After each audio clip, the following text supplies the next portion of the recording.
Salam, hər vaxtınız xeyir olsun. Mən Orxan Novruzov. Bir həkim deyir ki, layihəsində sizi xoş gördüm. Deyirlər ki, sağlamlıq insanın sahib olduğu ən böyük sərvətdir. Lakin biz bu sərvətin dəyərini çox vaxt onu itirmək təhlükəsi ilə qarşılaşanda anlayırıq. Bu layihədə sağlamlığımızı qorumağın yolları, gündəlik həyatımıza təsir edən tibbi mövzular və cəmiyyəti maraqlandıran suallar ətrafında müzakirələr aparacağıq. Bugünkü mövzumuz osteoporoz, qonağımız isə həkim-terapevt Cavid doktor. Onunla birlikdə osteoporozun incəliklərinə nəzər salacaq və izləyiciləri maraqlandıran suallara aydınlıq gətirməyə çalışacaq. Xoş gəlmisiniz Cavid bəy. Xoş gördük. Mən də sizi və izləyicilərimizi salamlayıram. İnşallah layihənizin davamlı olmasını diləyirəm. Bir həkim deyir ki, layihəsinin bugünkü buraxılışına məni dəvət etdiyiniz üçün sizə təşəkkür edirəm. İnanıram ki, bugünkü mövzumuz ətrafında danışdıqlarımız izləyicilərimiz üçün faydalı olacaq. Siz çox sağ olun ki, dəvətimizi yerə salmayıb gəlmisiniz verilişimizə. Doktor, istəyirik bu günləri gündəmimizi ən çox zəbt edən xəstəlik haqqında, osteoporoz haqqında müzakirə aparaq. Ümumiyyətlə, osteoporoz nədir, necə yaranır? El arasında sümük əriməsi kimi tanınan xəstəlikdir. Təməlində metabolik proseslərin pozğunluğu dayanır. Bu, pasientlərdə adətən sümüklərində mineralizasiya prosesinin pozulması ilə özünü göstərir xəstəlik. Pasientlərin ən çox elədiyi şikayətlər adətən sümük deformasiyası və sümük oynaq sistemində olan ağrılardan ibarətdir. Aydındır doktor, çox sağ olun ətraflı məlumat üçün. Osteoporoz hansı qrup şəxslərdə daha çox rast gəlinir? Osteoporoz adətən qadınlarda, xüsusən yaşı irəliləmiş klimaks, premenopauza və menopauza dövrünə yaxınlaşan qadınlarda daha çox rast gəlinir. Bu da qadın orqanizmində olan yaşlandıqca hormonal sistemdə gedən dəyişikliklərlə əlaqədardır. Lakin demək olmaz ki, yalnız qadınlarda rast gəlinir. Xəstəlik son dövrlərdə artıq kişilərdə də sürətlə intensiv görünməyə başlayıb. Bu da D vitaminin çatışmazlığı ilə əlaqədardır. Alkoqollu içkilərin qəbulundakı artışla əlaqədardır. Tütün çəkmə ilə əlaqədardır. Bundan əlavə insan orqanizmində son dövrlər daha çox rast gəlinən autoimmun xəstəliklərin ağırlaşması olaraq üzə çıxa bilir. Metabolik xəstəliklərin, xüsusən şəkərli diabetin ağırlaşmaları kimi özünü göstərə bilir. Bu səbəbdən osteoporozu artıq yalnız qadınlara məxsus bir xəstəlik kimi yox, həm qadınlarda, həm kişilərdə rast gəlinən bir xəstəlik qrupuna aid edilir. Bir sualımız da var. Bu xəstələrdə ən çox hansı əlamətlər, hansı şikayətlər görülür? Xəstələrin ən çox elədiyi şikayətlər dayaq hərəkət sistemində, sümüklərində, oynaqlarında olan ağrılardan ibarətdir. Bundan əlavə sümüklərdə kövrəkləşməyə meyillilik, sümüklərin kövrəkləşməsi səbəbindən sümük sistemində deformasiyalar xəstələri daha çox narahat edir. Deformasiyalar səbəbindən qozbelliyin yaranması, qozbellik səbəbindən estetik görünüşün pozulması, yenə ağrılar, sümük sınıqlarının daha tez-tez baş verməsi ən çox rast gəlinən xəstəliklərdəndir. Sadəcə burada bir məsələ də var ki, məsələn, sınıqlardan, travmalardan sonra sağalmanın, bərpanın, regenerasiya prosesinin həddindən artıq zəifləməsi və bəzən baş verməməsidir. Yəni, xəstələrin osteoporoz üzrə etdiyi şikayətlər arasında aktual şikayətlər bunlardır. Doktor, bir sual verim mən sizə. Bu osteoporozda istər yaşlı nəsil, istər cavan nəsildə, gənc nəsilimizdə sümük sınıqları zamanı birləşmə gecimi olur həminki xəstəliklərdə. Yəni, məsələ burada həm cavan nəsildə, həm ayrı-ayrılıqda, amma osteoporoz diaqnozu olan şəxslərdən gedirsə, fərqi yoxdur. Osteoporoz cavan yaşda başladı və ya sonraki dönəmdə başladı. Osteoporozun özü sümüyün minerallaşma xüsusiyyətini itməsi deməkdir. Yəni, bu cavan və yaşlı fərd olaraq bir fərq eləmir. Sadəcə xəstəliyin sürəti cavan və yaşlılar arasında yaşlılarda daha tez irəliləyə bilər. Ağırlaşmalar daha çoxdur. Bu da yaşlı orqanizmdə digər metabolik proseslərin zəifləməsidir. Doktor, siz osteoporozdan danışarkən niyə hər zaman mədə-altı vəzn fəaliyyətini daha çox vurğulayırsınız? Maraqlı sualdır və mənə elə gəlir ki, osteoporozdan danışanda, xüsusən biz burada bildiririk metabolik proseslərin zəifləməsi. Yəni, mədə-altı vəzi əsas abzaslardan biri olmalıdır burada. Çünki deyirik, osteoporozun yaranmasının səbəbi sümüklərin mineralizasiya qabiliyyətinin zəifləməsidir. Burada söhbət mineral olaraq əsas kalsiumdan gedir. Kalsiumun insan orqanizmində hərəkəti, səyahəti D vitamini ilə əlaqədardır.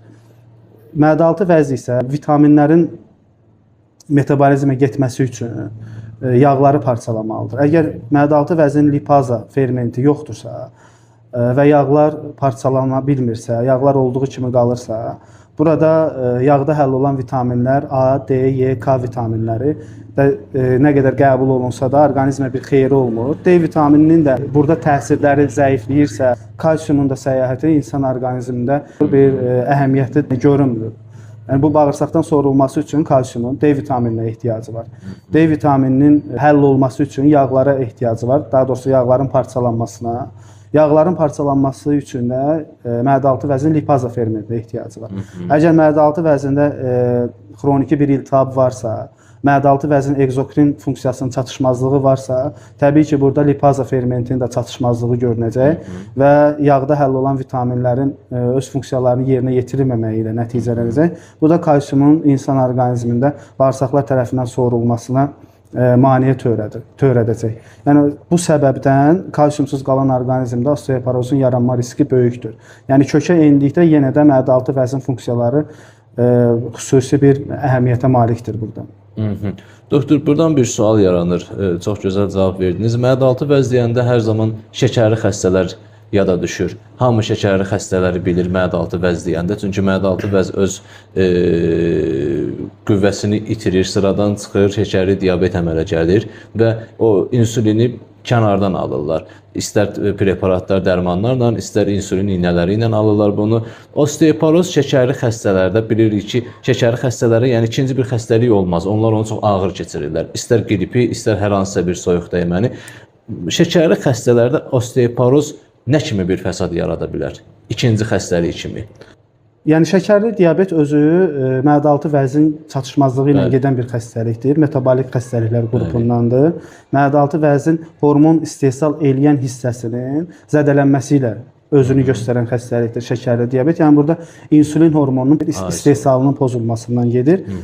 Biz dediyimiz mədə-altı vəzin egzokrin funksiyasının çatışmazlığı isə mədə-altı vəzin ferment istehsal eləyən hissəsinin çatışmazlığını nəzərdə tuturuq. Və bu bütövlükdə bir vəzdir. Vəzin bir hissəsində problemin olması, digər tərəfində problemin olmaması və ya olmayacağı mənasında gəlmir. Yəni istənilən halda əgər vəz bir funksiyası zədələnibsə, o zədə az və ya çox formada vəzin digər hissəsində də egzokrin funksiyasının pozulması kimi özünü göstərə bilər. Bu səbəbdən şəkərli diabetli xəstələrin osteoporozla rastlaşma riski daha çoxdur, nəinki şəkərli diabetsiz xəstələrin. Və şəkərli diabetli xəstələrin sual verirsiniz ki, osteoporoz bu xəstələrdə nə kimi ağır fəsadlar törədə bilər? Yəni burada vəzin bir funksiyasının pozulması ilə hər iki funksiyasının pozulması nə dərəcədə ağırdırsa, törədəcəyi fəsadlar da o dərəcədə ağırdır. Aydındır, aydındır. Doktor, osteoporozun diaqnozu necə qoyulur? Osteoporozun diaqnozu ilk öncə xəstə müraciət edir. Əvvəlcə xəstəlik etdiyi şikayətlərə əsasən ilkin bir təsvir yaranır. Sonra dəqiqləşdirmək üçün müəyyən qan testləri var. Ən sonda mərkəz olaraq əsas müayinəmiz rentgen müayinəsi hesab olunan DEXA müayinəsi nəzərdə tutulur və densitometriya adını çəkmək olar. Yəni densitometriya ən son osteoporozun diaqnozunu qoya bilməyimiz üçün bizə geniş bir yol açan müayinə metodudur. Yəni DEXA metodu olmadan osteoporozun diaqnozunu qoymaq biraz çətindir. Doktor, çox minnətdaram. Osteoporozun diaqnozu haqqında çox geniş məlumat verdiniz. Və bir sual da var. Müalicəsi varmı osteoporozun? Varsa necə aparılır? Osteoporozun müalicəsi təbii ki var. Sadəcə bu sualı biraz genişləndirmək lazımdır. Yəni tibbdə adətən müalicə dedikdə xəstələrimiz xəstəliyin birbaşa əvvəlki sağlamlığa qayıtmaq mənasında başa düşürlər. Yəni tibbdə elə xəstəliklər var ki, bunların müalicəsi sadəcə onun idarə olunmasından, fəsadlarının qarşısına alınmasından, xəstənin həyat fəaliyyətinin yaxşılaşdırılmasından ibarətdir. Müalicə dedikdə bunlar nəzərdə tutulur. Bu sualı düzəltsək, deyə bilərik ki, məsələn, osteoporozun müalicəsi nə dərəcədə effektiv olur, xəstələrin həyat şəraiti nə dərəcədə yaxşılaşır. Müasir tibbin üstünlükləri əsasında osteoporozun müalicəsi bəli var. Sadəcə burada osteoporoz xroniki xəstəliklər qrupundan hesab olunduğuna görə zamanla ağırlaşmalar, alovlanmalar özünü göstərir. Müalicə dedikdə osteoporozda da yenə də xəstəliyin idarə olunması nəzərdə tutulur. Xəstənin həyat şəraitinin yaxşılaşdırılması nəzərdə tutulur. Sümüyün sıxlığının artırılması nəzərdə tutulur. Sümük materialında olan itkilərin qarşısının alınması nəzərdə tutulur. Ancaq əvvəlki vəziyyətinə qayıtmaq müalicə termininə aid deyil. Sadəcə xəstələr bundan sonra daha çox sınıqlarla qarşılaşmasın, sümük mexaniki təsirlərə qarşı davamlı olsun və bundan sonraki mərhələlərdə də itkilərlə üzləşməsin deyə müalicə olunur. Amma yenə deyirəm, birbaşa əvvəlki vəziyyətinə qayıtmır xəstəlik. Aydındır. Bəs bu doktor, bu xəstələr ən çox nələrə diqqət etməlidirlər? Sümük sınıqlarının qarşısına alınmasıdır. Xüsusən burada but çanaq oynağında olan sınıqlar, but sümüyünün sınıqları çox riskli və təhlükəlidir.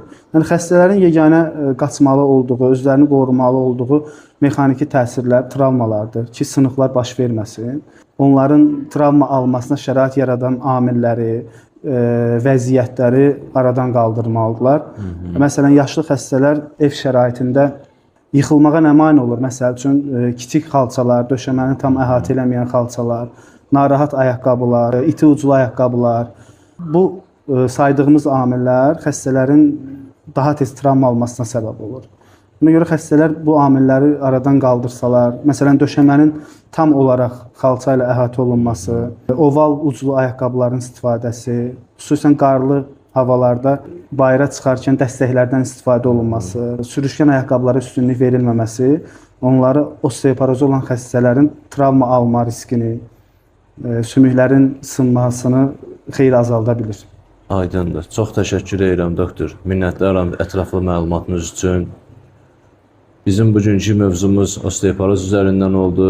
Ümid edirəm bizim bu mövzumuz osteoporozlu xəstələr üçün böyük bir maarifləndirici, necə deyərlər, mətin oldu, fikir oldu, məlumat oldu.